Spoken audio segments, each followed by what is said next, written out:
అమరావతిలో విస్తృతంగా పర్యటిస్తోంది ఐఐటి నిపుణుల బృందం. అమరావతిలోని భవనాల నాణ్యత, పటిష్టతపై అధ్యయనం చేస్తోంది. నిర్మాణ సామగ్రిని కూడా క్షుణ్ణంగా పరిశీలిస్తోంది. ఇతర టెక్నికల్ అంశాలపైన కూడా ఆరా తీస్తోంది. ఈ బృందం ఫౌండేషన్ దశలో ఉన్న భవనాల వివరాలని సంబంధిత అధికారులను అడిగి తెలుసుకుంటోంది.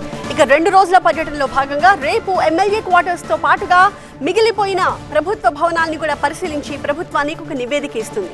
ఇక ఇంజనీర్ల బృందం ఇచ్చిన ఈ రిపోర్ట్ మేరకు భవన నిర్మాణాలు జరుపుతుంది ఏపీ ప్రభుత్వం. ఇదిలా ఉంటే సీఎం చంద్రబాబు అధ్యక్షతన సిఆర్డీఏ అథారిటీ 36వ సమావేశం జరుగుతోంది.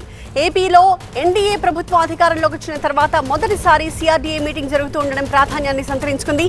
ఇదే మీటింగ్ లో అమరావతి భవన నిర్మాణాలపై కీలక నిర్ణయం తీసుకునే అవకాశం కనిపిస్తోంది. ఇంకొక వైపు పాలనాపరమైన అంశాల్ని సిఆర్డీఏ సమావేశంలో చర్చిస్తున్నట్టుగా తెలుస్తోంది. మరింత సమాచారంతో మా ప్రతినిధి ఈశ్వర్ లైవ్ లో సిద్ధంగా ఉన్నారు. ఈశ్వర్, సిఆర్డీఏ మీటింగ్ లో ప్రధానంగా ఫోకస్ చేస్తున్న అంశాల గురించి, ఇంకొక వైపు ఐఐటి నిపుణుల బృందం జరుపుతున్న పరిశీలనలో తాజాగా వెలుగు చూసిన అంశాలు. ఆంధ్రప్రదేశ్ రాష్ట్ర ప్రభుత్వం ముందున్నది ప్రతి అంశము సవాలే, ప్రతిరోజు సవాళ్ళకే అనే మారిన పరిస్థితి కనిపిస్తుంది. ఈ నేపథ్యంలో ప్రధాన ఛాలెంజ్ ఏంటంటే అమరావతి రాజధాని నిర్మాణం. సో ఈ రాజధాని నిర్మాణాన్ని అత్యంత ప్రతిష్టంగా రాష్ట్ర ప్రభుత్వం తీసుకుంది. ఆ మేరకు దానికి సంబంధించి పెద్ద ఎత్తున ఎక్సర్సైజ్ చేస్తుంది.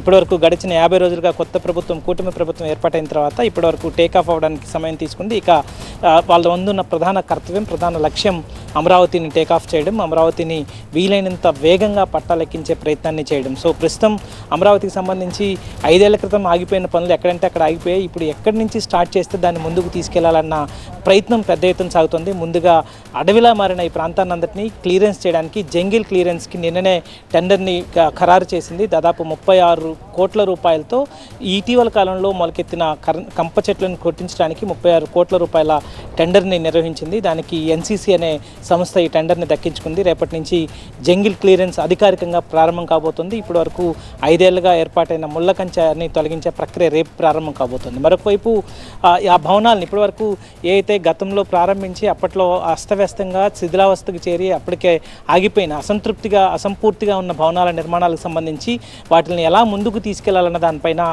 పెద్ద ఎత్తున చర్చ జరిగింది. దానికి సంబంధించి అసలు ఆ భవనాలు పనికొస్తాయా, చాలా వరకు అంటే దాదాపు 80% పూర్తయిన భవనాలు అయితే ఇబ్బంది లేదు, కానీ 10-20% మాత్రమే పూర్తయిన భవనాలు మొదటి నుంచి ఆ ఫౌండేషన్ కూడా నీళ్ళలో ఉండిపోయాయి. సో ఇట్లాంటి పనికొస్తాయా లేదా అన్నది ఒక సందేహం ప్రభుత్వానికే వచ్చింది. దానికి ఇక్కడ లోకల్గా ఒక డెసిషన్ తీసుకునే దానికంటే కూడా ఎక్స్పర్ట్స్ని, ఐఐటి చెన్నై, ఐఐటి హైదరాబాద్కి సంబంధించిన ఎక్స్పర్ట్స్ని తీసుకొచ్చి ఒక ఒపీనియన్ తీసుకుని దాని తర్వాత ఫర్దర్గా ఎలా ముందుకు వెళ్ళాలన్నది డిసైడ్ చేసుకోవాలని అక్కడ ఒక నిర్ణయం తీసుకుంది. ఆ మేరకి వాళ్ళని ఆహ్వానించింది. ఒక టీం అయితే కొంత సమయం పట్టే అవకాశం ఉందని 2 టీములను పిలిపించింది. ఎందుకంటే వీలైనంత వేగంగా వెళ్ళాలంటే ఒకవైపు ఎమ్మెల్యే భవనాలు, ఎమ్మెల్యే మంత్రులకు ఇచ్చిన క్వార్టర్స్ కావచ్చు, గెజిటెడ్ ఆఫీసర్స్ ఎన్జీఓలకు ఇచ్చిన భవనాలు కావచ్చు, మరొకవైపు ఐకానిక్ భవనాలుగా చెప్పుకునే సెక్రటేరియట్, అలాగే అసెంబ్లీ కావచ్చు, లేకపోతే హైకోర్టు లాంటివి.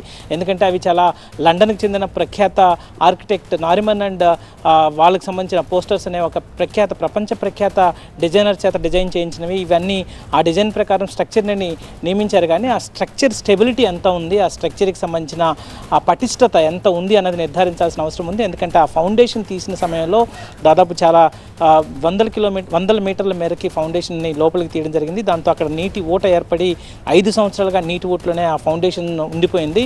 సో ఇప్పుడు వాటిని పనికొస్తాయా లేకపోతే వాటిని ఏం చేయాలన్న దాని మీద ఐఐటి నిపుణులు వచ్చారు. ఈరోజు శాంపిల్స్ని తీసుకున్నారు. వాళ్ళు రేపు కూడా అధ్యయనం చేసిన తర్వాత రేపు సాయంత్రం ప్రభుత్వానికి ఒక నివేదిక ఇస్తారు. దాని తర్వాత ప్రభుత్వం ఆ కట్టడాలపైన ఒక నిర్ణయం తీసుకుంటుంది. ఇక మిగతా అంశాలకు సంబంధించి మిగతా అక్కడ సీడ్ యాక్సెస్ రోడ్డుకు సంబంధించిన ఇష్యూస్ ఉన్నాయి, లేకపోతే మిగతా అనేక గతంలో 9 థీమ్ సిటీస్ని అక్కడ ఏర్పాటు చేయాలన్న ప్రతిపాదన ఉంది. సో వాటన్నిటికి సంబంధించి ప్రస్తుతం చాలా కీలకమైన సమావేశం బ్లాక్ 1లో జరుగుతోంది. ముఖ్యమంత్రి అధ్యక్షతన జరుగుతున్న ఈ సమావేశంలో వైస్ చైర్మన్ అయిన మున్సిపల్ మంత్రి నారాయణతో పాటు సిఆర్డీ అధికారులు పాల్గొన్నారు. దానికి సంబంధించి కీలకమైన అంశాలను ఈరోజు తీసుకునే అవకాశం ఉంది.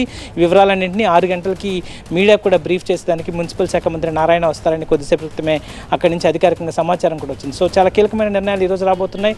చాలా కీలకమైన పరిణామాలు ఇక్కడ చోటు చేసుకోబోతున్నాయి. అమరావతిని ప్రథమ ప్రాధాన్యతగా తీసుకున్న ప్రభుత్వం దాన్ని వీలైనంత వేగంగా పూర్తి చేసే ప్రయత్నాలు, వాటిని వే ఫార్వర్డ్కి కావాల్సిన ఏర్పాట్లు, అట్లాంటి చర్యలను ప్రారంభించడానికి సిద్ధమవుతున్న పరిస్థితి రాజధానిలో కనిపిస్తుంది.